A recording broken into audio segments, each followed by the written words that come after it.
IPL 2025, यदि हम IPL 2025 में कुछ एक फ्रेंचाइजी को देखें तो भाई कुछ एक फ्रेंचाइजी ने तो अपने कैप्टन को ही ड्रॉप कर दिया है।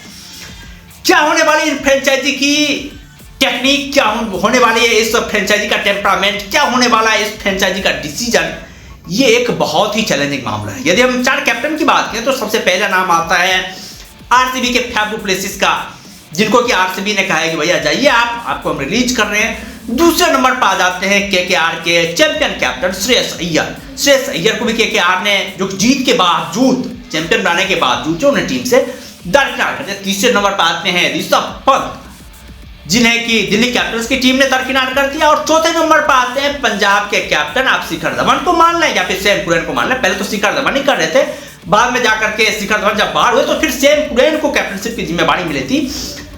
अब वो भी जो रिटेन नहीं किए गए हैं। तो इन चारों फ्रेंचाइजी की इस रिलीजिंग के पीछे क्या मानसिकता हो सकती है?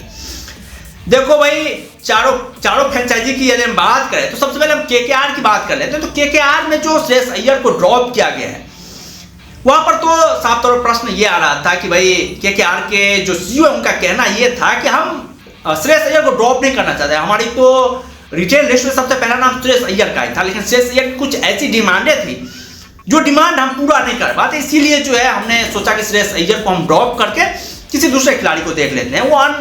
वो ऐसा डिमांड था जो कि कभी पूरा नहीं हो सकता था, इसीलिए श्रेयस अय्यर ड्रॉप हुए हैं। अब ऋषभ पंत को भैया क्यों ड्रॉप करिए यहाँ पर दिल्ली कैपिटल्स की टीम, जो कि इतने शानदार कैप्टन थे, इतने जबरदस्त बल्लेबाजी करते, और ऋषभ पंत अभी इंडियन के टीम में भी कमाल का परफॉर्मेंस किया है। T20 वर्ल्ड कप के वो हीरो बनकर के निकले थे, उनकी बल्लेबाजी बहुत ज्यादा तारीफें हुई थी।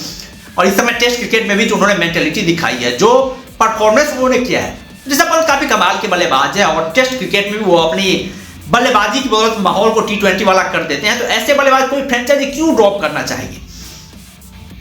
तो इसके पीछे जो सबसे बड़ी वजह है वो ये है कि दिल्ली कैपिटल्स के जो कोच थे रिकी पोंटिंग, जिससे ऋषभ पंत की बहुत ज्यादा नजदीकी थी, कई बार जो थे ऋषभ पंत रिकी पोंटिंग की तारीफें करते थे, रिकी पोंटिंग ऋषभ पंत की तारीफें करती थी।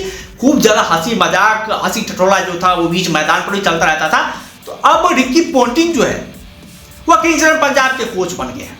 कुछ ना कुछ तो हुआ होगा दिल्ली कैपिटल्स की टीम में, भगवान जाने जो कुछ भी हुआ, लेकिन विवाद तो कुछ ना कुछ हुआ होगा। तो वो जो निकले हैं ना टीम से, उन्होंने शायद ऋषभ पंत को कन्विंस कर लिया हो कि भाई तुम आ जाओ यहाँ पर किंग्स इलेवन पंजाब की टीम में, यहाँ पर इस टीम के साथ खेलो, इस टीम के साथ ये तुम खेलोगे तो तुम्हें कैप्टनशिप करने का मौका देंगे और तुम्हें फ्री हैंड भी देंगे, तुम्हें हम पूरा खुला आजादी देंगे कि भाई तुम जो चाहो वो तुम कर सकते हो। और वो फ्री हैंड शायद ऋषभ पंत को जो दिल्ली कैपिटल्स के साथ होते हुए नहीं मिल पाता। तो ये कारण हो सकता है ऋषभ पंत जो है वो दिल्ली कैपिटल्स को छोड़ रहे हैं और उसके बाद से 2 फ्रेंचाइजी में जाने की उम्मीदें हैं। एक तो किंग्स इलेवन पंजाब में ऋषभ पंत को जाने की उम्मीदें हैं, दूसरा जो है चेन्नई सुपर किंग्स को भी रिक्वायरमेंट है, तीसरा आरसीबी जैसी टीम को भी रिक्वायरमेंट है। तो तमाम टीमों को ऋषभ पंत जैसे खिलाड़ी की रिक्वायरमेंट है। तो ऋषभ पंत कोई भी कुछ भी हो सकता है। ऋषभ पंत जहां भी ज्यादा रकम मिले ऋषभ पंत को, वहां पर ऋषभ पंत जा सकते हैं। ऋषभ पंत को लेकर के तमाम तरह के कयास तो ये लगाए जा रहे हैं कि भाई इस खिलाड़ी को जो 25-30 करोड़ से तो कोई नहीं रोक सकता है। 25-30 करोड़ तो मिलेंगे ही मिलेंगे, ऋषभ पंत को उससे ऊपर भी जाए तो हो सकता है ऋषभ पंत आईपीएल ऑक्शन के सबसे महंगे खिलाड़ी भी बनकर के निकले। हालांकि तमाम तरह के जो सवाल है इसका जवाब तुम लोगों को 24-25 नवंबर को तो मिल ही जाएगा, लेकिन ये तो है कि ऋषभ पंत की ऑक्शन जो है ना वो काफी तगड़ी होने वाली, बहुत ही जबरदस्त होने वाली है। श्रेयस अय्यर की भी ऑप्शन जो है काफी जबरदस्त होने वाले हैं, क्योंकि श्रेयस अय्यर ने भी जो कैप्टनसी करी थी, जिस तरह से उन्होंने टीम का नेतृत्व किया था, केकेआर की टीम का काफी कमाल का नेतृत्व किया था। उसके नेतृत्व में केकेआर की टीम जो है वो 10 साल के बाद चैंपियन बनी थी। कमाल का टेम्परामेंट उन्होंने दिखाया था। तो उस कैप्टन पर भी बहुत ज्यादा दौड़ खेलने वाली टीमें होंगी, क्योंकि हर एक टीम चाहती है कि भाई उसका कैप्टन जो है ना वो कैप्टन दमदार नजर आए, शानदार नजर आए, मजबूत कैप्टन नजर आए।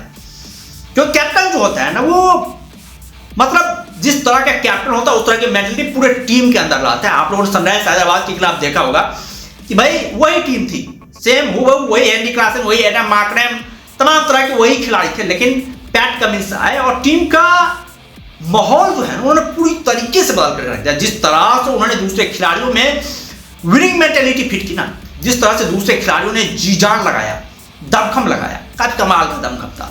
बहुत ही जबरदस्त तरीके से सनराइजर्स हैदराबाद की टीम खेली और उप चैंपियन बनकर के निकले। कई सारे तो ऐसे रिकॉर्ड भी बनाए जो किसी ने सपने में भी नहीं सोचा था। ऐसा लग रहा था कि भाई 300 रन के स्कोर को भी जो है ना वो सनराइजर्स हैदराबाद की टीम क्रॉस कर देगी, और बहुत करीब 287 रन के स्कोर तक पहुंची हुई थी सनराइजर्स हैदराबाद की टीम, लेकिन 300 क्रॉस नहीं कर पाई। शायद इस बार हो सकता है, तो इस बार रिटेंशन लिस्ट काफी जबरदस्त हुआ है।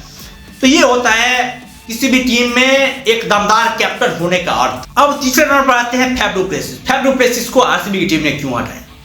तो भाई देखो, जब कोई टीम फेलियर होती है ना, या फिर कमाल का परफॉर्मेंस नहीं कर पाती है, तो करती ये है कि टीम में कुछ न कुछ बदलाव तो जरूर करती है। बदलाव के नाम पर आरसीबी ने क्या किया, भाई कैप्टन को बदल दिया। फैफ डू प्लेसिस एक ऐसा खिलाड़ी था जो कंसिस्टेंट परफॉर्मेंस कर रहा था। हालांकि एज इस खिलाड़ी की ज्यादा हो गई, 40 साल के हो गए फैफ डू प्लेसिस, और 40 साल की उम्र में वो तो महेंद्र सिंह धोनी है नहीं, उनकी उतनी ज्यादा पॉपुलैरिटी है नहीं कि भाई साहब यदि फॉर्म अच्छा ना भी रहे फिर भी उसे फ्रेंचाइजी पिक करे। तो ये वाला मामला था फैफ डू प्लेसिस के साथ कि भाई उम्र जो है एक बहुत बड़ा एक्स फैक्टर बन के आ गया था, जिसको लेकर फैफ डू प्लेसिस को रिलीज कर दिया गया है। और हमें नहीं लगता है कि आईपीएल में कोई ऐसी फ्रेंचाइजी होगी जो फैफ डू प्लेसिस जैसे खिलाड़ियों के साथ जाना चाहे। कि हालांकि बहुत सारी फ्रेंचाइजी ऐसी होगी कि भाई जो सोच रहे होगी कि यार फैफ डू प्लेसिस वैसे कमाल के प्लेयर थे। एक दौर था जब चेन्नई सुपर किंग्स के सरताज हुआ करते थे फैफ डू प्लेसिस, कमाल की बल्लेबाजी करते थे, सबसे भरोसेमंद खिलाड़ी जो कहते हैं ना वो खिलाड़ी महेंद्र सिंह धोनी के थे। चाहे आप बैटिंग की बात कर लें, फील्डिंग की बात कर लें, हर तरीके से वो कमाल के खिलाड़ी थे। अभी बैटिंग काफी कमाल करते हैं, बहुत जबरदस्त बैटिंग करते हैं। हालांकि फील्डिंग में उस तरह का अटेम्प्ट नहीं दिखा पाते फैफ डू प्लेसिस, फिर भी कहते हैं ना शेर बूढ़ा भी हो जाए ना तो वो शेर वाला अटेम्प्ट जो होता है ना, जो निडरता होती है ना शेर वाली, वो होती है।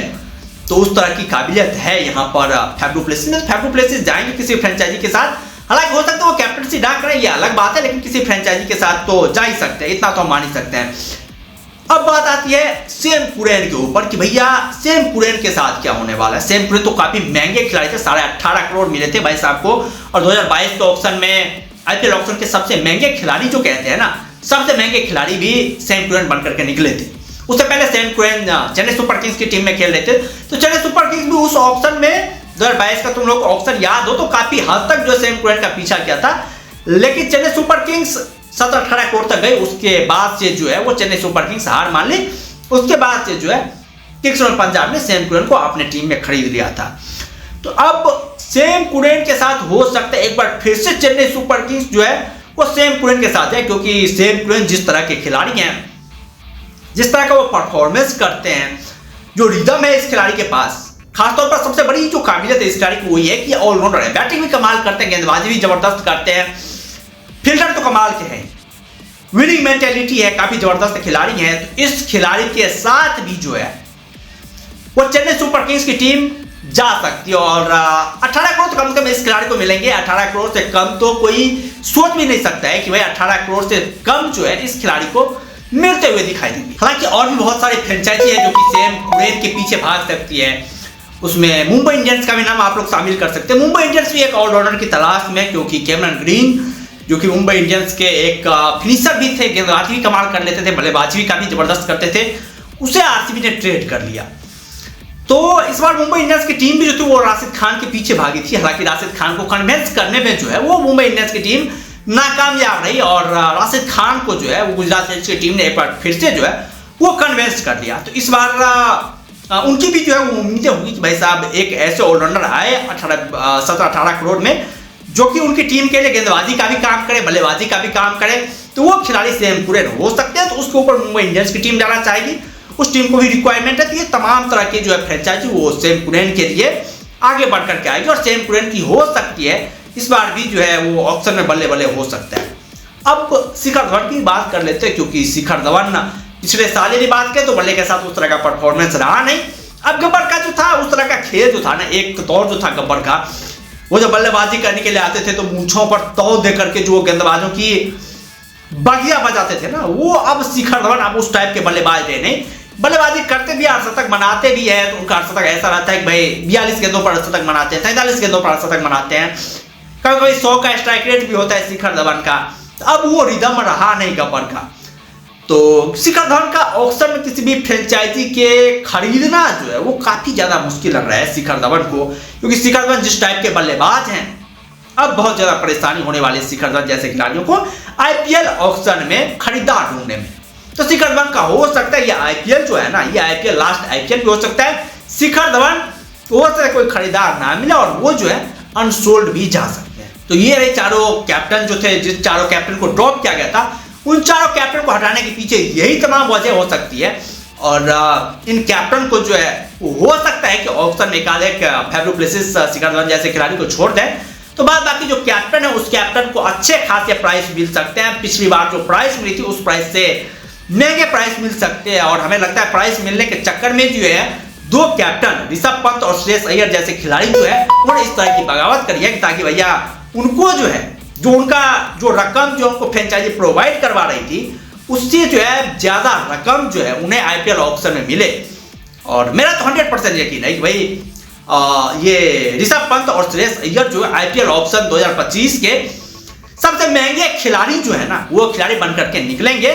और ये जो है वो ऑप्शन के सारे रिकॉर्ड भी तोड़ेंगे। पिछले साल 24.5 करोड़ इसकी मिशन स्टार्ट कर गई थी, उस रकम से जो ये दोनों खिलाड़ी जो है ऊपर जाएंगे। खैर तुम लोग क्या कहना है ऋषभ पंत और श्रेयस अय्यर को लेकर? तुम लोग क्या लगता है कि कौन सा खिलाड़ी जो है